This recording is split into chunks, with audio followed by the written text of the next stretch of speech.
और हमारे गेस्ट भी हमारे साथ हैं, राजनीतिक विश्लेषक निरंजन पोद्दार जी। सर बहुत बहुत स्वागत है आपका। कई बार आपसे बात हुई, आपसे सर जानना चाहूंगा, क्या फ्रीबीज हमें पंगु नहीं बना रहा है? ऐसा लगता है लोगों को कि शायद सरकार दे रही है, लेकिन सच्चाई है कि हमारा पैसा है, आपका पैसा है।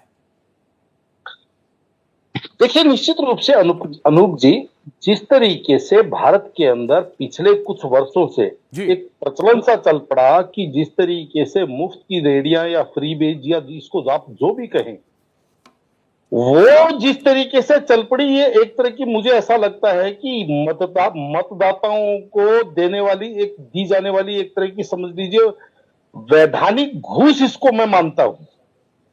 इसके अंदर एक चीज का फर्क जरूर है, जिस तरीके से सरकारें अपनी सुविधा अनुसार इसको जन कल्याणकारी योजना के नाम, उसका जन कल्याणकारी योजनाओं के नाम से इसको जारी कर देती है। लेकिन इसके अंदर आपको ये चीज भी समझनी चाहिए अनूप जी, कि चाहे इसको आप मुफ्तखोरी कहें, चाहे इसको आप जन कल्याणकारी, इसके अंदर बहुत हेयर लाइन सा फर्क है। और जब तक इन चीजों का निर्धारण नहीं होगा, और हमने देखा कि पिछले कुछ वर्षों से, और ऐसी कोई पार्टी नहीं जो फ्रीबीज नहीं बांट रही। सर निरंजन जी, आपसे जानना चाह रहा हूं मैं, लोग समझ रहे हैं, हम इस बात का भी जिक्र, जनता समझदार है, लेकिन जनता जिनसे हम बात कर रहे हैं निरंजन जी, सब कह रहे हैं कि बंद होना चाहिए, हमारे जेब का पैसा है और इसकी वजह से हम और गरीब होते जा रहे हैं, हमारी कैपेसिटी जो है वो कम हो रही है, देश कमजोर हो रहा है, हम कमजोर हो रहे हैं।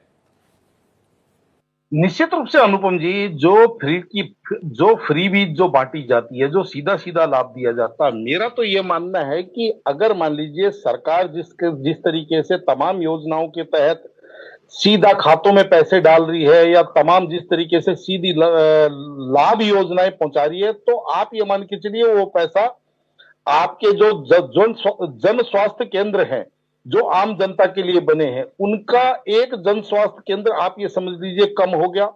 जिस तरीके से जो शिक्षा व्यवस्था है, जो सरकारी स्कूलों की शिक्षा व्यवस्था है, उसके अंदर कमी रह गई। एक विद्यालय, एक महाविद्यालय, एक विश्वविद्यालय कम खुलेगा। जिस तरीके से जो तमाम, यानी कि जनता का पैसा जो विकास में लगना चाहिए, जनता का पैसा जो जनता के साथ, जनता के लिए ही काम आना चाहिए, जन कल्याणकारी योजनाएं आपको करनी है, तो आप शिक्षा को इक्वल शिक्षा और मुफ्त शिक्षा करिए ना। आप एक आदमी की इतना योग्य बनाइए कि वो आदमी, आप क्यों, मुझे एक बात बताइए, 200 यूनिट बिजली फ्री देते हैं, आप इतना कैपेबल बनाइए अनूप जी, जिस तरीके से आप अपने घर में 5,000 रुपए बिजली का बिल चुकाते होंगे, तो वो आदमी भी 5,000 बिजली का बिल चुकाने के लिए सक्षम बने, वो भी आपकी तरह इतना आप जो बता रहे हैं निरंजन जी, शायद लोग ये भी अब समझ रहे होंगे कि भाई हमारे बजट का ही पैसा काट के दे देते। निरंजन जी, एक बहुत बड़ी बात कह दी हमारे गेस्ट ने कि भाई चुनाव आयोग को इस पर संज्ञान लेना चाहिए। क्या चुनाव आयोग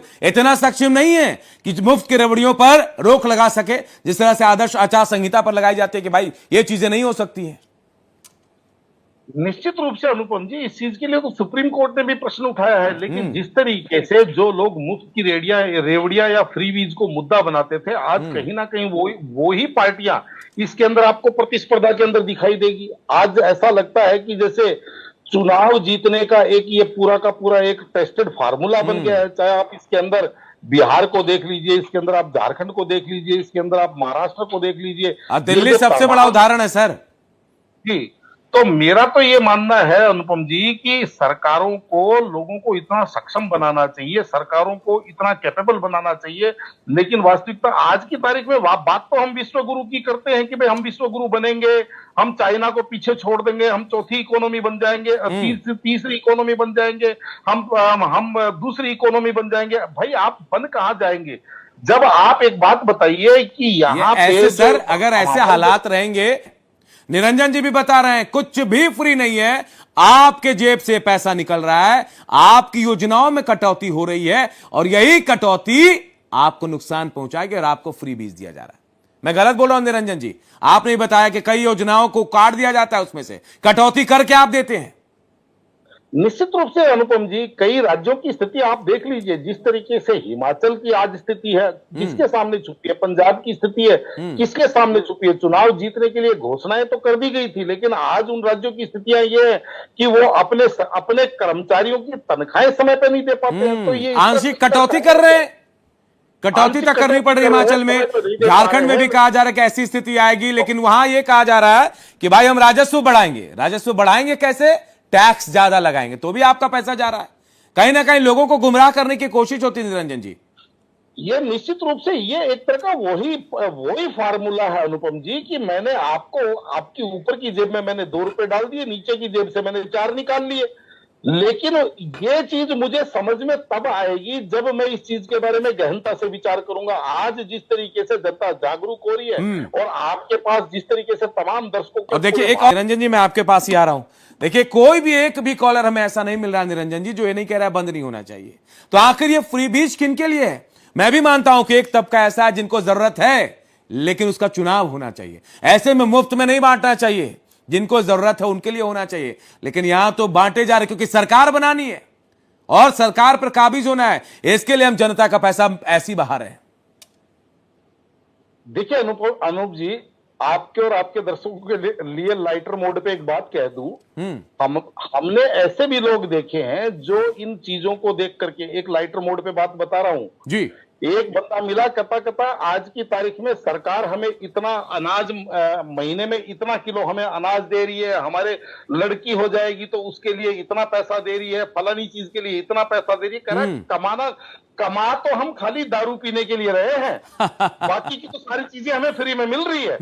तो कहने का तात्पर्य, सरकारें अगर इस अप्रोच से काम करेंगी, वैसे तो हम विश्व गुरु की बात करते हैं, वैसे हम चाइना को इकोनॉमी में पीछे पकड़ने की बात कर रहे हैं, पीछे छोड़ने की बात कर रहे हैं, लेकिन हम उन पॉलिसियों को भी तो अपनाएं जिस तरीके से चाइना के अंदर हर हाथ को काम दिया जा रहा है, जिस तरीके से वहां पे कामगार वर्ग को एक ऐसा एटमोस्फेयर दिया जा रहा है कि वो ज्यादा से ज्यादा काम करे, ज्यादा से ज्यादा उत्पादन करे, ज्यादा से ज्यादा अपना पैसा कमाए, अपने जीवन स्तर को सुधारे और उसके बाद में उसी सामान को विश्व के अंदर बेच। लेकिन हमारे देश के नेता वैसा नहीं करें निरंजन जी, थोड़ा गड़बड़ है निरंजन जी, समय की थोड़ी कमी है। मैं बिल्कुल संक्षेप में चाहूंगा कि कैसे बंद होना चाहिए, क्या एक्शन होना चाहिए इस पर, बिल्कुल संक्षेप में बता दीजिए।